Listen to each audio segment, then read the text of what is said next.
Today's tale of the uncanny comes from a listener who wants to remain anonymous. She says, "Dear Danny, one day my friend Annabelle and I decided to spend the afternoon at Hampton Court Palace.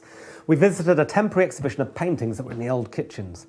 At one side of the gallery there was the most amazing picture. It was of what looked like an alchemy lab full of coloured bottles and test tubes. A man at a table was recoiling in horror at the sight before him. Smoke was billowing from a chasm in the floor, and from that the devil was emerging, pointing at the horrified man. Annabelle and I spent ages looking at it, completely captivated, and talked about it all the way home. The next day, I rang up the palace to find out whether I could get a card or poster of the painting.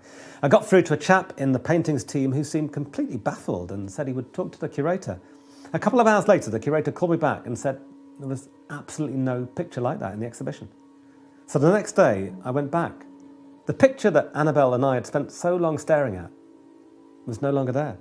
In its place was a brightly lit picture of an elderly man who is being visited from above by an angel. The shelves with all the weird potions and bottles were instead a large bookcase. There was no chasm in the floor, just marble tiles. It was in fact the negative of our painting.